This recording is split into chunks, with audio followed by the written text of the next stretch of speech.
thanks for taking the time for hopping on the call. I know you're a very busy man. I'll keep you to 15 minutes, and we'll get some good questions going and give the audience some value.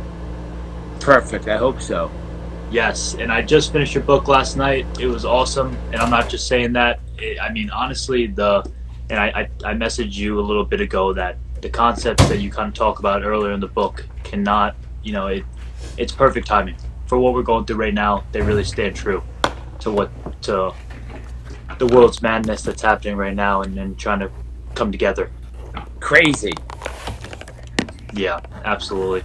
So just a quick background on you, just for the audience. I'll share some things because you are definitely an acclaimed individual. You're an award-winning businessman. You've been an entrepreneur since right out of college, which is incredible. You're a pioneer in the telecommunications industry, along with technology and media. And you have a lot of producing under your belt too. Reading Rainbow was one of the best finds I could hear that was tagged to you. That's a program that I always remember seeing on TV. It aired a little bit before when I was in my childhood, but I did catch a little bit towards the end, and that's really cool. I mean, I think that's amazing. And now you are obviously a best-selling author, and you are now a chairman and founder of an investment firm. So, which is all incredible stuff. So, thanks again, David, for hopping on. I'll start the timer right now, and we'll get going. Perfect. All right. So, first question I have for you is, in chapter 10, titled "Tell Your Story to the World," which at first I love all your chapter titles. I think that they're really awesome. And you say that you were the idea guy, but you had to get the partner, you had to get the money, you had to get the person that's gonna put more, get the idea out into the world and really get things rolling. What's your advice to a young, kid coming out of college who's similar to you? They had the idea, but they don't quite have the connections. They don't know where to get the money from, or they're really struggling to find that next step to bring the idea into fruition. Can you speak up now? Yeah, look, there's tons of money in the world for good ideas. The problem with being young is you think you're running out of time sooner than you are. You know what I mean? And then you realize, you get to a certain age and you realize you are running out of time. But when you're young, you think everything has to be done tomorrow. You have plenty of time. If you're young, and that's what you asked, the question you asked, you have oodles of time. Just always go forward and just work. If your plan is a good plan, money will come, success will come. Don't give up, and don't expect that just because you read in the paper that someone started a company in their garage and 2 years later they sold it for $1 billion. I mean, that's not what's going to happen to most of us. So don't expect that. Just keep on plugging away and put one foot in front of the other, and you will, if you keep your eyes open, you will find the person that's going to help you. If you keep on asking questions, if you stay curious, if you stay optimistic, if you stay those two things, curious and optimistic, people will show up in your lives in the weirdest places, in a bus, on the subway, at a coffee shop, in a bar. People just show up when you need them in this life. Stay curious, stay optimistic, and the right people will show up in your life. They will. That's awesome. Yeah, you say towards the end of the book that when you're ready, like, you got to be prepared. When you're prepared and ready to go, everything will start coming your way, and it could all turn into a nice fire for everyone. So that's some great advice. It's really bad if you are ready and you're not called, but it's even worse if you're called and you're not ready. Right. That's the big sin. So be ready. Right. Gotcha. So obviously I'm going to encourage everyone to read the book. I post about it all the time. I'm glad that I finally obtained all the knowledge. What is the number one takeaway you could give someone right now that hasn't read the book or even is just hearing about it for the first time? What's something that they'll gain? Okay, look, the number one takeaway, and if people are young, they don't realize this, but since the Industrial Revolution up until recently, up until like the 1990s, the whole world operated on incremental change and incremental solutions. And those are unacceptable now. The problems are coming at us so fast, and the opportunities are coming at us so fast. You need to blow up the model and think about hugely creative, entrepreneurial, revolutionary solutions. Like, just take what's going on today, right? So we have this worldwide protest against injustice that's going on. I was in a little town a few weeks ago in Ireland, a little town in Kerry, a little town called Dingle. Um, you know, you can walk from one side of the village to the other in with a cup of coffee. They're having protests. The whole world is on fire right Wow. now. And you see police stations saying things like, we're going to make it a rule that if one cop sees another cop doing something wrong, we have to report it. But that's an incremental, those are incremental changes. That's not what we need right now. We need revolutionary changes. So the one takeaway I would say is, don't look at big problems with small solutions. Look at big problems with big solutions. That's the one takeaway. And that's the way, and that the world has never been in this situation before, where the problems were so big. Healthcare, education, injustice, inequality of income. Huge problems need huge solutions. And there's business opportunities there for everyone. You can make money by doing good. There's nothing wrong with making money. For years, businesses used to contribute to the communities they do business in and make a profit. Now, for the last 50 years, businesses have been too good at extracting value and not good enough at contributing to the communities they do business in. But as long as you're contributing to the community you do business in, it's okay. You can make a profit. There's money to be made in solving these problems. And that's fine. That's fine. That's awesome. That's great.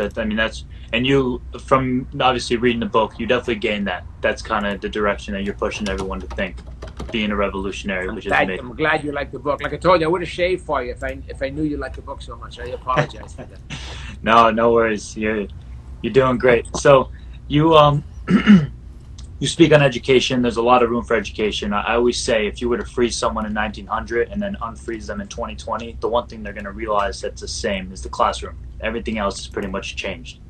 You're so right. The way we train people and the way we educate people is flat. The need for new jobs is at the steepest slope it's ever been in.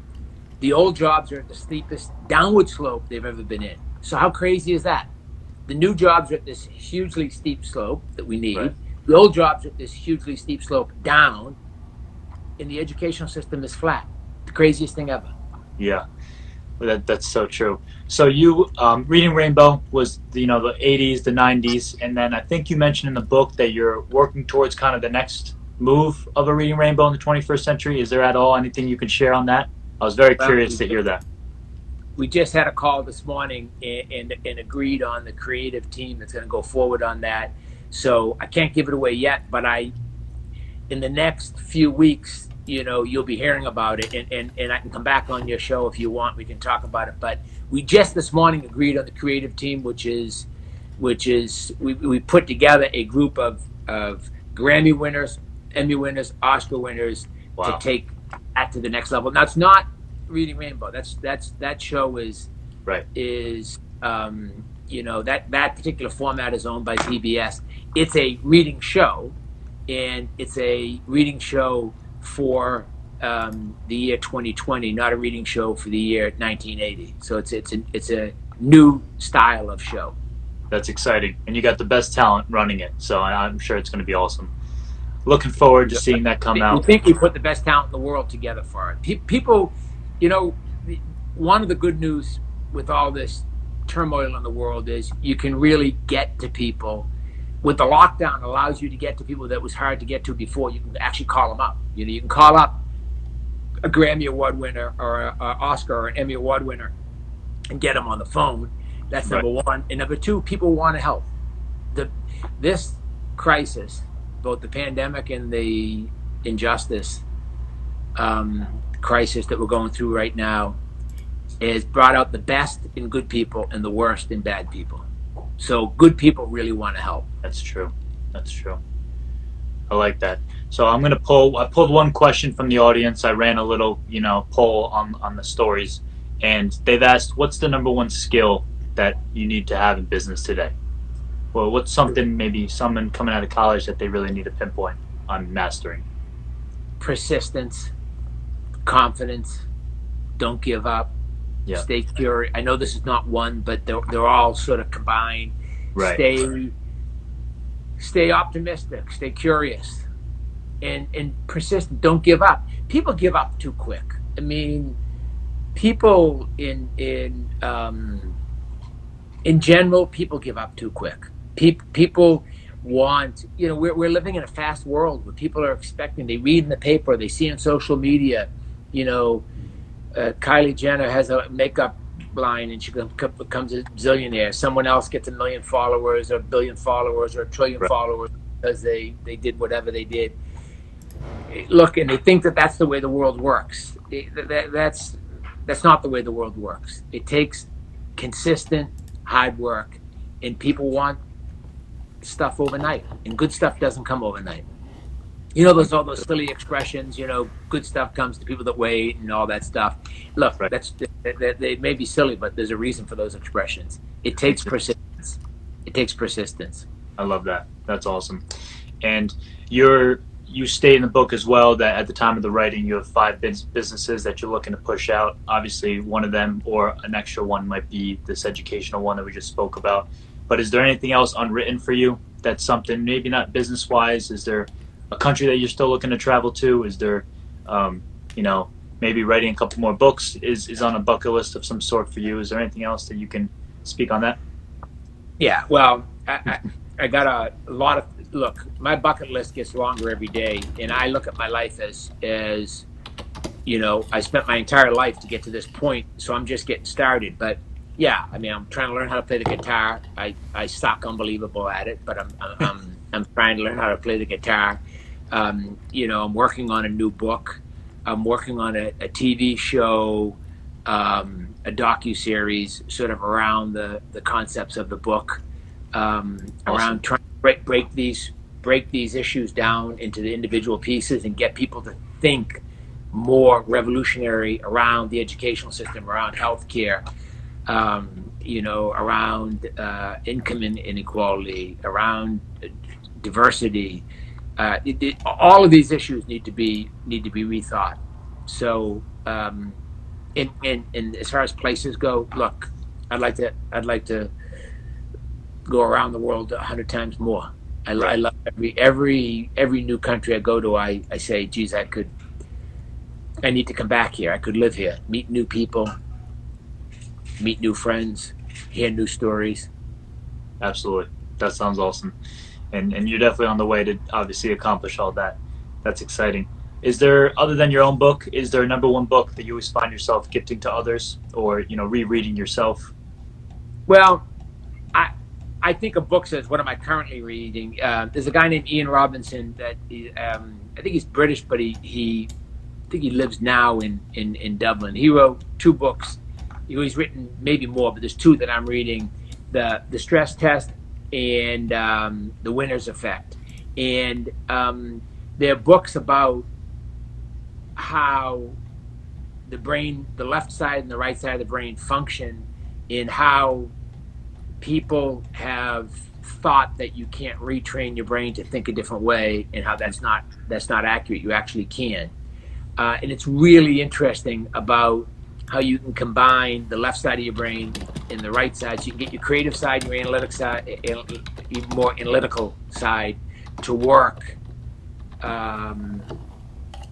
to their utmost efficiency. And Right. most people, a lot of times you hear people say, I'm left brained, I'm right brained, I'm more of a creative type, I'm more of a numbers and a science type. Look, in this world you need both sides. Mm-hmm. You need to have a really logical approach to solving these problems, and you need a really creative approach to solving these problems. So we all need to use both sides of our brain, and we need to use all of it. And as you know, we only use a small piece of our brain. Most people use a small piece of one half. We need to use a big piece of both halves. Gotcha. That's amazing. I like that a lot. Is there do you have a personal mantra that's kind of stuck with you throughout the years, or is there a phrase or something that when you hop out of bed you're like, all right, this keeps me going, this is it, or are you just driven to always take it to the next level? Well, those aren't mutually exclusive. Look, my mother said something, and I put it at the very end of the book, which I say to myself several times a day, which is, no matter how bad you have it, remember someone else has it worse, and you just got to put one foot in front of the other and always forward, never backwards, always forward. And that I used to play hockey in when I was young, ice hockey, and I've had a couple knee operations. So my knee is cranky. So every morning when I get out of bed, I got a knee that's barking at me, and it just reminds me of how lucky I am that's the only thing that's barking at me. You know what I mean? And there's so many people in the world that have so many problems, physical, mental, economic. Absolutely. And I know how lucky I am. I know how blessed I am. So I thank the good Lord for how blessed I am, and I just keep on moving forward. I love that. Well, Dave, that concludes our time. Thank you so much. It was a short 15 minutes. One last piece I'll include is that my mom's a big fan of you, mainly because you're an Irish American successful businessman, and she's Irish, and I get 25% from her. So I had to include that towards the end. But, Fantastic. Well, if she's Irish, why aren't you getting 50% from her? Because Dad's Italian. Dad's 100% Italian. Oh, and she's I guess she's the other half is a couple of things. Oh, so she's half Irish. Yeah. Okay. Yes. So yes. You got 25%. Yeah. But I the Irish DNA doesn't dilute like that. It only takes 25% Irish to make you 75% Irish. It doesn't. Yeah. It doesn't. It's a strong DNA. Listen, tell your mother hi for me. And look, if you want to do this again, I'll do it anytime you want. Then we can talk about the new children's TV show. Absolutely. Thank you so much. I appreciate that. Thank you so much. All right, David. Take care.